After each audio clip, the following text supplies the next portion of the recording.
Ready? Okay. It's 9 o'clock. We'll call this Area Plan Commission meeting to order. Could we have a roll call, members, please? You can. Jordan Brewer. Here. Garrett Muller's absent. Dan Sheets. Present. Walt Minnick. Here. Andy Bailey. Here. Jeff Chenoweth. Here. Chad Colby. Here. And staff members Liz Ditzel and Kat Bell are present. Attorney Jay Moore is absent. Okay. We don't have minutes, correct? Not till our Yes, next. we We do do. have minutes? Okay, Do you want us to pass those down? sure. Those are from November. These are already approved. Okay, so I just those- need to get Dan's signature on it because it wasn't at our November meeting. Okay. All right. Do we So- have any changes to the minutes from November? I did not see it. Do you want to table them? No, that's I saw. I did Oh, not see. oh, any you didn't see any changes. changes. Okay, I thought you meant you didn't see the minutes. That was I was like, election okay. night. Yeah, it was election night. I'm Okay. abstaining from that. but, yeah. Yeah, English. I was there, so yeah, I'll move to accept the minutes as presented. Okay, we have a motion.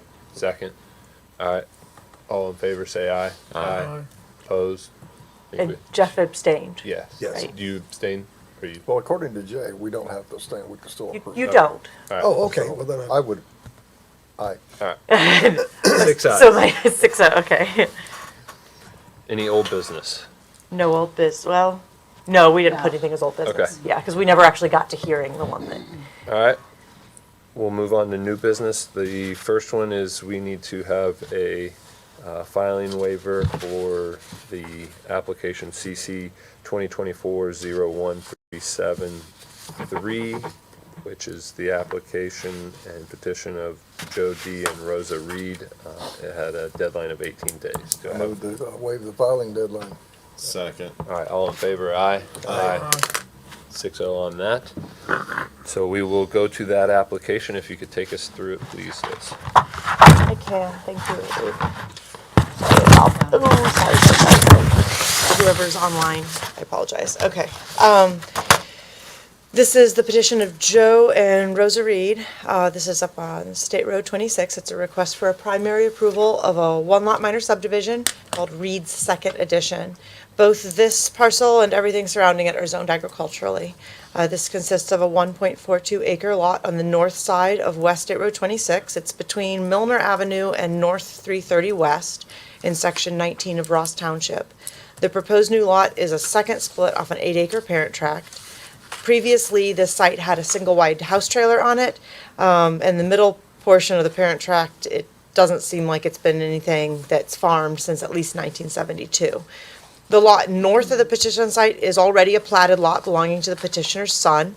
It was platted in 2004. The lot to the south is the petitioner's parents' home site, and that dwelling was built in 1900 roughly. The petitioners, due to the request of their builder, went ahead and removed the former house trailer that had been vacant for 2 years after the petitioner's brother had passed away.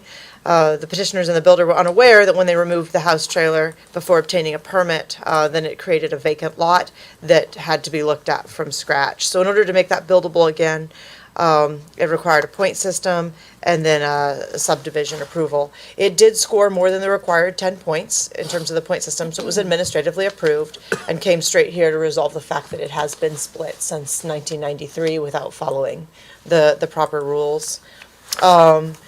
So there's a picture there on the second page that shows you where the petition site is. It's a pipe stem lot, basically. Sits kind of in the middle behind other land.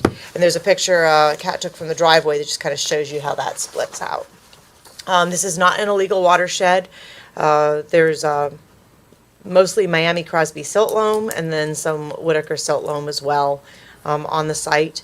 This is a request for primary approval. The standard rural development protection language is included in the covenants.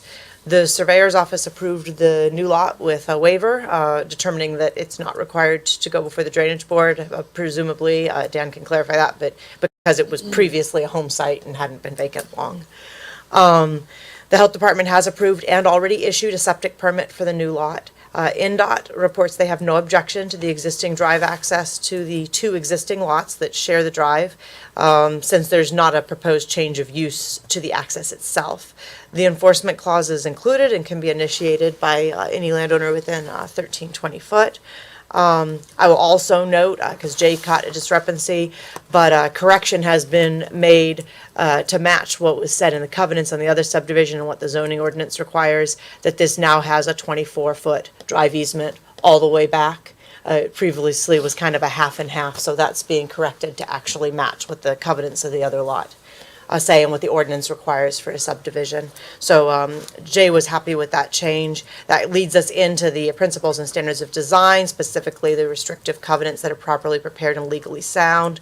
And Jay did review these and kind of go back and forth a bit, and at this point, they do meet his satisfaction, and he's all right with the way that they're presented. In terms of subdivision name, having checked with the county recorder, they did suggest not using a name with Reed in it because it's already in 3 other recorded plats in this immediate area.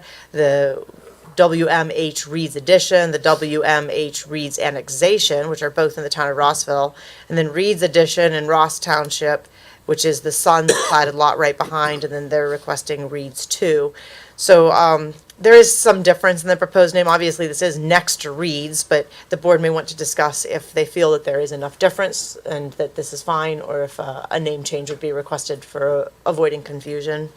Otherwise, consequently, staff recommends to grant primary approval to the minor subdivision because it does meet the standards, other than the conversation about the name. And then I would note, just because it comes up periodically with surveyors, this subdivision does restrict 100% of buildings, both accessory and primary, to being at primary structure setbacks.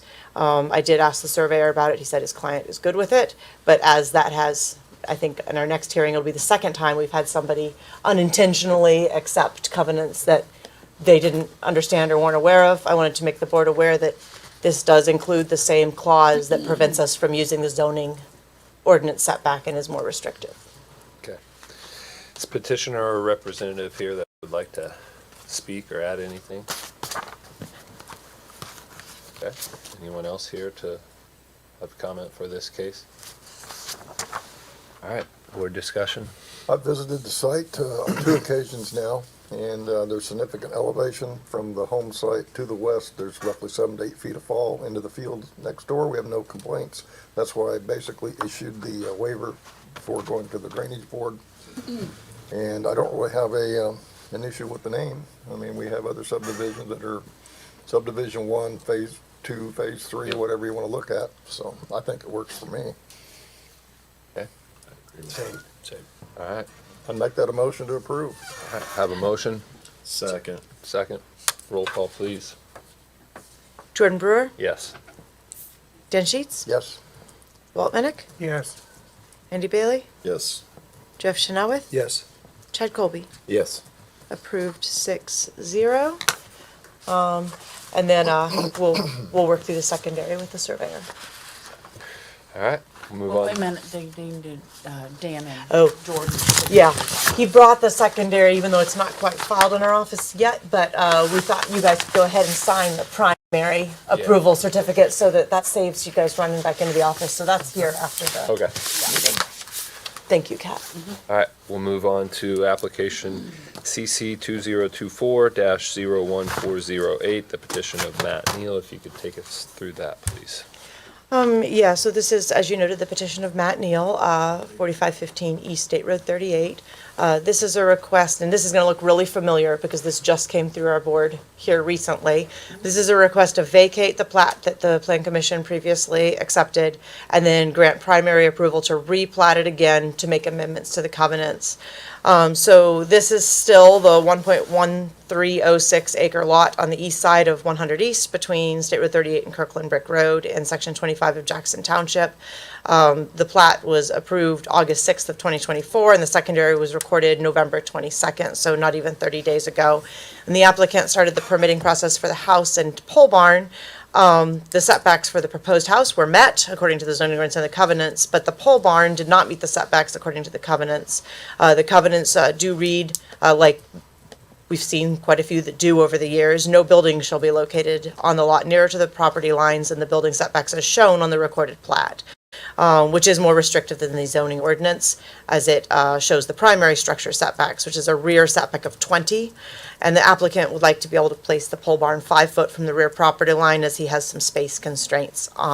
So we've gone ahead and issued the house permit because there's no issue with it or its location, and the lot is currently platted.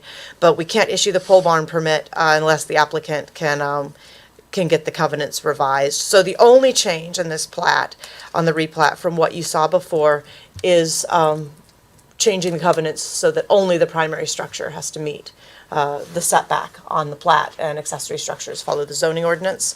And so in terms of that, all the previous approvals, such as from Drainage Board, Health Department, and County Highway, have remained the same. There's no proposal to change anything that would have an effect on those. All the other covenants that are required by our zoning ordinance for ag protection, reciprocal enforcement, and severability, and those things are still unchanged in the replat.